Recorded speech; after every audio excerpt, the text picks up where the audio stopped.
गणेश जी होते हैं वो ही कहते हैं हमारा आदमी है। आदिवासी बोलते हैं क्योंकि हम जो अनाज पूजने जाते हैं जो करते थे, तो गणेश ही कह रहे हैं कि शंकर और पार्वती की औलाद है। कोई बात नहीं, ये कौन है यूं? तो उसने जवाब दिया मैं शंकर। मैं तो 12-12 वर्ष की वनवास में था और ये कहां से आ गया?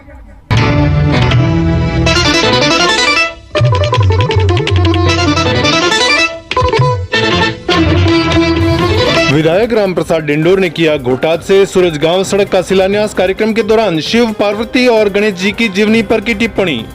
डूंगरपुर जिले के सागवाड़ा विधानसभा अंतर्गत घोटात से सूरजगांव सड़क शिलान्यास कार्यक्रम के दौरान विधायक रामप्रसाद डिंडोर ने जोहार शब्द पर बोलते हुए कहा कि जो लोग जोहार का विरोध करते हैं उन्हें हम बताना चाहते हैं कि प्रकृति, पेड़ पौधे और वायुमंडल सहित सबका कल्याण करने वाली प्रकृति की जय है, इसका विरोध नहीं करना चाहिए। उन्होंने शिव, पार्वती और गणेश जी की कथा पर टिप्पणी करते हुए कहा कि जब शिव जी तपस्या में लीन थे उस समय पार्वती ने अपने शरीर के मैल से गणेश जी की उत्पत्ति की थी और जब शिव जी वापस लौटे तो उन्होंने गणेश जी का सिर धड़ से अलग कर दिया था। जब पार्वती ने विलाप किया तो शिव जी ने एक हाथी के सर को गणेश जी के धड़ पर रखकर उन्हें पुनः जीवित किया। आखिर उन्हें ऐसी नौबत कहां आई कि हाथी का सर गणेश जी के धड़ पर रखना पड़ा? अगर ऐसी बातों पर विश्वास करते हैं तो जोहार शब्द पर विश्वास क्यों नहीं करते? इस दौरान कार्यक्रम की अध्यक्षता घोटात सरपंच, सूरजगांव सरपंच, विशिष्ट अतिथि ब्लॉक अध्यक्ष सुरेश कटारा, मंडल अध्यक्ष राजू भाई ननोमा, ललित भाई सुरेला, ललित भाई टामटिया, राजू भाई डायमा, गलियाकोट ब्लॉक अध्यक्ष करुणेश डिंडोर, जीवराज लालू मिटिया मंडल अध्यक्ष आदि मौजूद थे। ये जो जमीन है जिससे अनाज पैदा होता है और हम जिंदा रहते हैं, उसको क्या बोले ये आप बताइए। ये हमारे पूर्वजों ने, आदिवासियों ने शब्द ढूंढा होगा, कहीं न कहीं वैज्ञानिक थे तो उन्होंने बोला होगा। तो मैं बोलता क्या बोले, ये जमीन से जो अनाज पैदा होता है और वो जिंदा है। अनाज हम खाते हैं तो जिंदा रहते कि नहीं रहते? तो जमीन जिंदा है कि मरी हुई है? जमीन जिंदा है तभी उससे अनाज पैदा होता है, वो जिंदा है और वो जिंदा हम खाते हैं। ये जो हवा है, पवन है, वो जिंदा है, जिंदे को हम लेते हैं इसलिए हम जिंदा है। तो पवन, ये जो ऑक्सीजन लेते हैं वो मरी हुई नहीं है, वो जिंदा है। क्या किसी को यूं है? अरे यदि ऑक्सीजन खराब हो तो जहरीली हो जाती है और जहरीली हो जाती है तो हम मर जाते हैं। ये सूर्य है, उसके प्रकाश से सारी पृथ्वी पर जीव जंतु सब मौजूद हैं, हम भी जिंदा हैं। तो सूर्य क्या जिंदा है कि नहीं है? यदि जिंदा वो नहीं होता तो हमको भी मार देता। ये वनस्पति है, उससे ऑक्सीजन आती है। तो पेड़ पौधे जिंदा है कि मरे हुए? मरे हुए तो सूख जाते हैं, पेड़ हो जाते। वो जिंदा है, वो ऑक्सीजन देते, जिंदी ऑक्सीजन देते और हम जिंदा रहते हैं। तो मेरे भाइयों, हम पेड़ों को नमस्कार क्या बोले यूं? हम नमन करना चाहते हैं, अभिवादन करना चाहते हैं। हम इंसान को जय गुरु बोल दे, कोई भी बोल दे, तो सामने हमने गुरु उन दोनों के बीच में हुई। तो उनकी हम जमीन जो हमको जिंदा रखे, पेड़ पौधे हमको जिंदा रखते हैं, सूर्य हमको जिंदा रखता है, आसमान से जिंदा रहते हैं, हमारी सारी जीव जंतु जिंदा रख रहे हैं। तो उनके साथ क्या बोले? नमन करना पड़ता कि नहीं? हमारे माँ बाप हैं, यदि वो नहीं होते, यदि वो दोनों खाट पे नहीं होते तो हम नहीं होते। तो हमारे माँ बाप को नमन करते नहीं करते? क्या बोले उनको? अभिवादन करें, नमन करें, जोहार करें, जो करें। लेकिन ये जो शब्द हमारे पूर्वजों ने निकाला है वो सारा हमारे रामायण में सब लिखा हुआ है कि जोहार जोहारी। ये हमारे पूर्वजों, बहुत पुराने समय से आदिवासी जोहार शब्द बोलते थे। वो हम प्रकृति के अंदर जो जिंदा है वो जिंदे को नमन है। और जोहार जो हम मौत हो जाने के बाद में जोहार बोलते हैं, वो मरे हुए हैं उनको जिंदा करते हैं, वो पूजने लायक बनाते हैं हमारे पूर्वजों को। आप ये मत समझना कि ये जोहार है वो ऐसे ही है। जोहार है वो हम हमारे जो जिंदा है, जो जिंदा रखने वाले हमको हैं, उन जिंदे को हम नमन कर रहे हैं। जोहार हमारे माँ बाप हमारे बीच में अब आज जिंदा हो कि नहीं हो, लेकिन उनका तत्व मेरे अंदर मौजूद है, तो हमारे माँ बाप जिंदा है अभी। आप यूं मत समझना कि जो महाराजा राजा महाराजा थे वो नहीं है अभी आदिवासी, लेकिन उनके वंशज तो हैं, उनका बीज जो हमारे अंदर है। हजारों साल हो गए, ये महुआ है वो लाखों साल पुराना है, तो पहले क्या डोड़ नहीं होगा? ये पहला महुआ ने डोड़ नहीं होगा? डोड़नो स्थावी हुए, तो हम भी हमारे पूर्वजों का बीज है। आप यूं मत समझना हमारे साथ जो भी अन्याय हुआ पहले, वो हमारे पूर्वजों के साथ अन्याय हुआ, वो हमारे साथ हुआ है। आप ये मत भूलना, ये हमको कहना पड़ेगा। और हम देख रहे हैं रामायण के अंदर, रामायण में राक्षस बोला, महाभारत में बोला, जहां कभी बोला है राक्षस किसको बोला? राक्षस किसको बोला?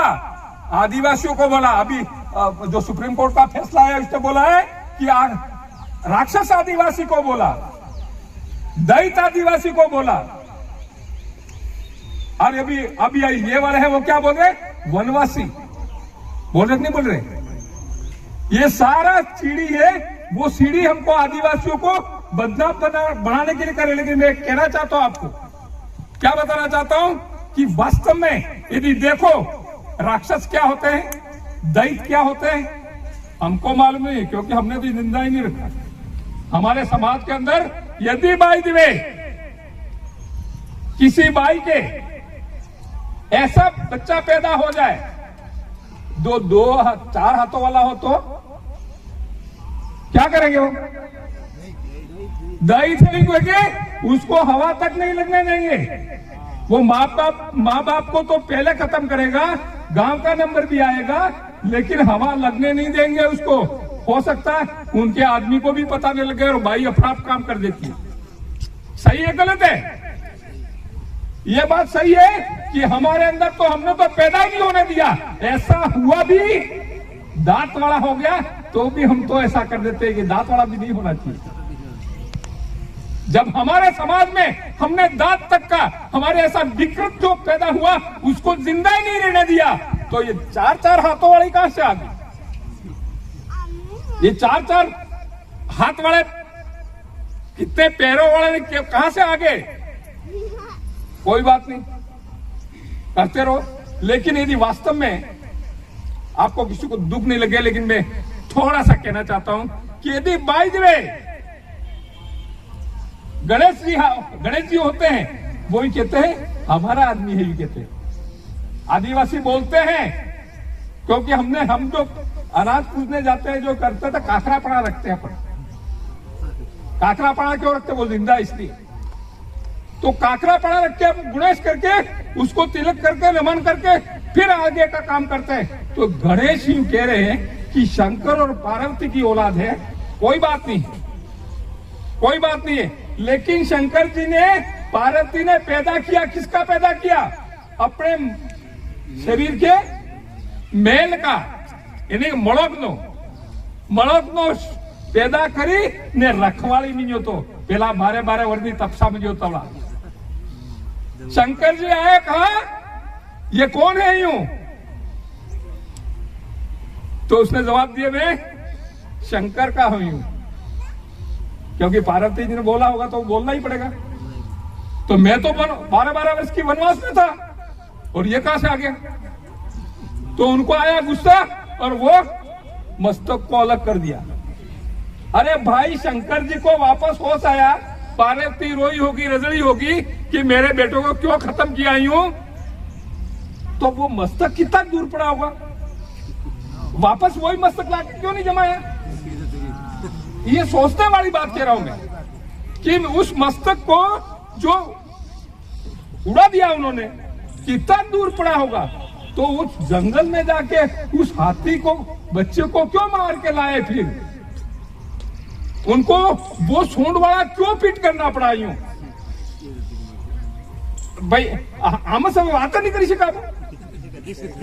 એટલા ગુલામ તો નહીં સર કે આપણે વાત નહીં કરી શકે बात है कि नहीं? अब कोई बात नहीं, उतनी उनके अंदर ताकत थी। गला इंसान का काटा, इंसान का सरा पूरा, और हाथी का फिट कर दिया, और फिर वो जिंदा भी हो गए। अरे शंकर जी वो जिंदा हो गए, कोई बात नहीं, हम नमन करते हैं, कोई बात नहीं है। लेकिन आप ये बताइए, यदि वापस हम आज पूजेंगे उसी गणेश जी को, इसको जिन्होंने शंकर भगवान ने सूंड वाला जमा दिया, उसी की हम पूजा कर रहे हैं, करेंगे कि नहीं करते? करते कि नहीं करते? करते हैं। तो मैं पूछना चाहता हूं यदि सूंड वाला तुम्हारे अंदर खुश हो गया और उसने जन्म ले लिया हमारी माँ की बहनों की पेट से, तो क्या करोगे?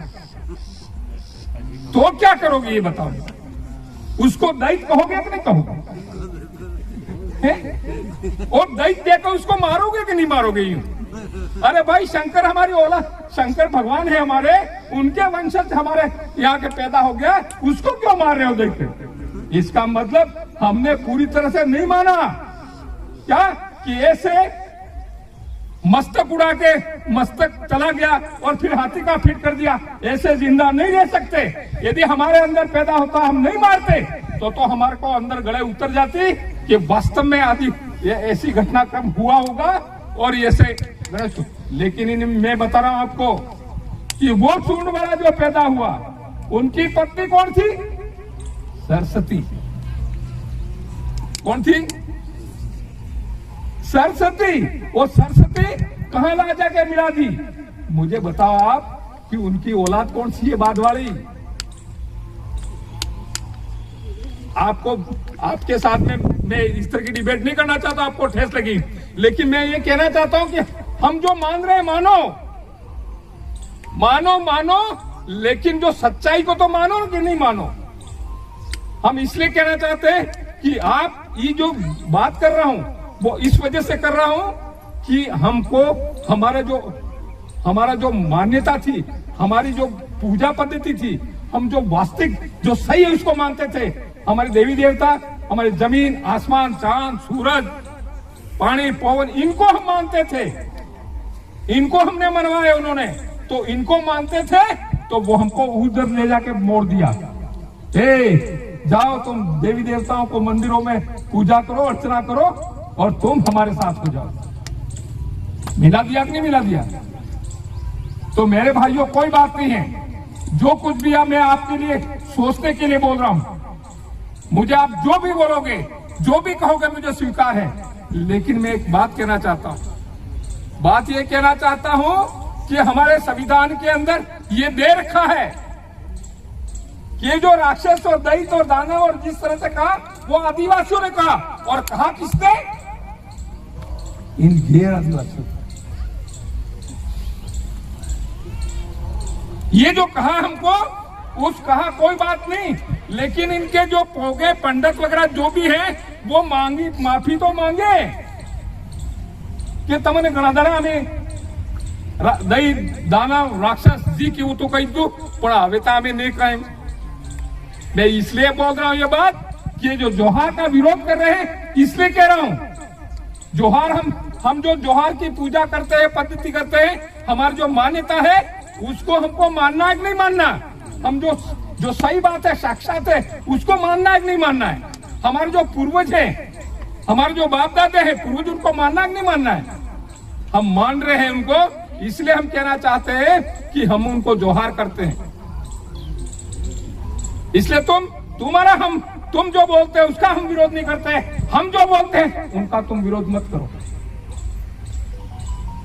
लेकिन क्या हुआ, ये 5 साल के अंदर आपने, अच्छा हुआ, आपको बहुत बहुत धन्यवाद कि मुझे आपने तय किया और आपने टिकट दी और आपने मुझे जीता दिया। एमएलए आपने ही बनाया, आपने बनाया, लेकिन आप ये बोलते थे कि ये आपका एमएलए है। बोला कि नहीं बोला? ये क्या कह रहे थे आपके एमएलए है, कोई बात नहीं है, आपके एमएलए है, लेकिन मैं पूछना चाहता हूं उनसे कि आपके एमएलए है, तुम्हारा एमएलए कौन सा? और 75-76 साल तक जो एमएलए बने वो हमारे क्यों नहीं थे? उनको क्यों नहीं बोला ये तुम्हारे हैं? हमारे सरपंच को क्यों नहीं बोला ये तुम्हारे सरपंच हैं? हमारे डेलीगेट को क्यों नहीं बोला कि तुम्हारे डेलीगेट हैं? ये तो बताओ। तो ये हम इसलिए कहना चाहते हैं कि ये हमारे लोग सुनते रहे, उसका जवाब हम नहीं दिया। जवाब ये देना चाहिए था कि आज तक तो 75-76 साल तक जो एमएलए एमपी बने वो तुम्हारे थे, इसलिए हमको नहीं बोला तुम्हारे ही। तो अभी भी मैं कह रहा हूं आपको, कोई बात नहीं है, आप आशीर्वाद दे रहे हो, मुझे खुशी भी होती है, लेकिन एक बात समझ लेना, आप जो बोल रहे हो उसमें वो कितना इसमें हम, क्योंकि मैं देख रहा हूं ये, हम जब खेती करते हैं तो हम सलाह नहीं लेते, ये लेते हैं वाणिज्य जाइन के पूछो તમે કે આના ખેતરમાં હું કરું હું નહીં કરું, વરસાદ પડે તે પાળો પેલો મોટો બાંધું ને બાંધું પૂછો રાતે જઈને બાંધે, રાતે પાણી પડે તો રાતે બાંધે। अच्छा, फिर बाद में बिल्डिंग बनाते हैं तो इंजीनियर नक्शा तो देता है, इंजीनियर नक्शा देता है, लेकिन हमारे कारीगर कभी नहीं पूछते, फिर बाद में पूछते कभी? वो खुद बिल्डिंग बना देता है और फिर बिल्डिंग जब बन जाती है वो जानबूझ के थोड़ा बहुत छोड़ भी देता है। कारीगरों को सबको मालूम है, वो थोड़ा बहुत ऐसा छोड़ देते हैं, वापस बुलाना पड़े उसको। तो एक ऐसी घटना हुई, एक कारीगर मेरे को बता रहे थे कि अब मैंने काम तो थोड़ा सा बाकी रख दिया। सागवाड़ा लाइव न्यूज, जी हाँ, लेटेस्ट खबर पाने के लिए चैनल को सब्सक्राइब कीजिए, वीडियो को लाइक कीजिए और शेयर कीजिए। धन्यवाद।